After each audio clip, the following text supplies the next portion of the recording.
in questa zona che è la zona poi in realtà che preferisco, perché questa è la zona dedicata ai nostri pittori. Intanto ricordiamo quest'oggi l'estemporanea è capitanata da Gavino Carta, Tullio Spada, Luigi Orani, Angelo Più. Noi ricordiamo ancora una volta i SMS per l'asta, per l'acquisto per l'appunto di queste opere, che tra l'altro ricordiamo quest'oggi verranno devolute all'associazione Poi Soccorso per l'acquisto di un'ambulanza. Ricordate, abbiamo già parlato anche la prima puntata quando eravamo in Piazza d'Italia, e così rifacciamo anche adesso. 329 15 86 753 per l'acquisto di queste opere. Ricordiamo la partenza della nostra asta, per chi è curioso, la partenza di 250 euro per quadro. Sono tante le opere messe all'asta. Facciamo vedere quanto è grande il cuore di Sassari e non solo. L'applauso a tutti i sassaresi.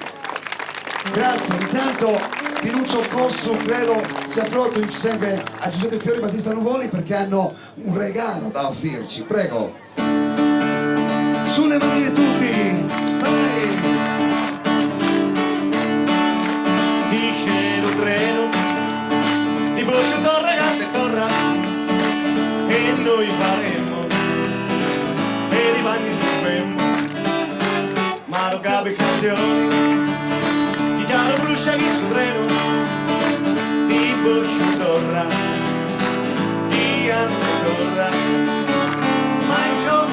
Da giovanotta signorina, perché i denti danno già futtini poco i denti, ma la vissi così, la sua mamma non le sa.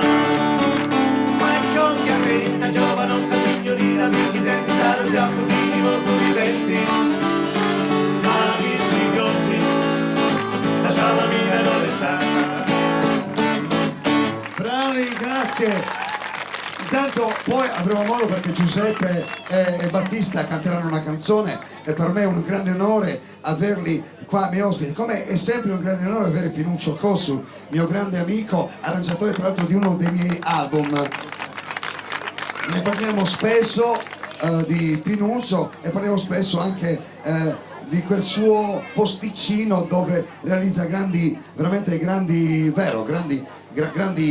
dischi, grandi arrangiamenti, grandi canzoni. Grandi piccole cose. Grandi piccole cose, ma che bella cosa che hai detto. Facciamo un applauso a Pinuccio. Grazie, molto buono, molto buono. Pinuccio, allora, intanto io sono nuovamente offeso con te, perché non riusciamo mai a cantare una canzone insieme, chissà che si riesca prima o poi. Quando vuoi. Sarà una grande emozione. Ma oggi non posso cantare perché guarda, c'è Giuseppe e Battista. Abbiamo già gli no, artisti. non voglio. Poi Giuseppe, io sono fan di Giuseppe. Non vuoi infierire. Che c'è? Non è così la questione. No, è così. Non è voglia. No, ma dai, ma Giuseppe, ma Non dovevi dire adesso. ma scusa, dopo tanti anni che ci conosciamo. Non ne hai voglia. Vabbè. Ci credete a quello che dice Giuseppe? Sì. No, dovete dire.